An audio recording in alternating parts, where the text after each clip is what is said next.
ఈరోజు మన వాగ్దానం యెషయా గ్రంథము 60వ అధ్యాయము 1వ వచనం.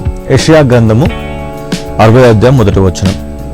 నీకు వెలుగు వచ్చి ఉన్నది, లెమ్ము తేజరిల్లుము, యెహోవా మహిమ నీ మీద ఉదయించెను.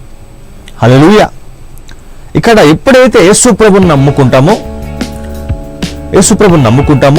వెంటనే మన జీవితంలోకి వెలుగు వస్తుంది. ఎందుకంటే బైబిల్లో కూడా మరి రాస్తుంది, యేసు ప్రభు వెలుగై ఉన్నాడు, ఆయనలో ఎంత మాత్రమునూ చీకటి లేదు. సో యేసు ప్రభు మనల్నందరినీ కూడా ఒక వెలుగుగా మార్చడానికి వచ్చాడు. హల్లెలూయా. అంటే అదేదో లోక సంబంధమైన మరి వెలుగు కాదు, కానీ ఆత్మ సంబంధమైన వెలుగు. అంటే వెలుగు ఏం చేయగలదంటే ఎవరి జీవితాలనైనా మార్చగలదు, ఎవరి పరిస్థితులైనా మార్చగలదు, ఎవరి స్థితిగతులైనా కూడా గొప్ప వ్యత్యాసాన్ని తీసుకొని రాగలదు ఈ వెలుగు. అందుకనే యేసు ప్రభు ఎప్పుడైతే ఆ నది తీరాల్లోకి వెళ్ళి అక్కడ కాపురం ఉన్నప్పుడు అక్కడ ఉన్న ప్రజలు మరి గొప్ప వెలుగును చూశారంట. మరణ ఛాయల్లో ఉన్నవారు జీవాన్ని చూశారంట.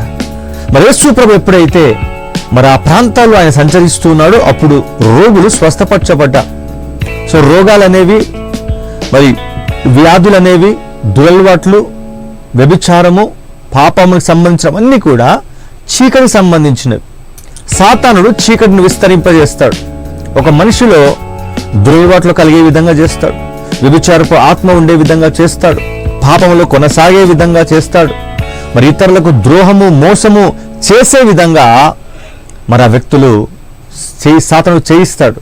కానీ యేసయ్య ఎప్పుడైతే ఎవరి జీవితంలోకి వెళ్తే, అందుకనే మరొక సుంకరి ఇంటికి హల్లెలూయా దేవుడు వెళ్ళినప్పుడు ఆయన అన్నాడు, అయ్యా నేను ఇంతవరకు ఎవరికి అన్యాయం చేస్తే, పేదవారికి అన్యాయం చేస్తే వారికి అధికమైన రెట్లు ఇచ్చేస్తానని ఆ ధనాన్ని ఇచ్చేశాడు. హల్లెలూయా.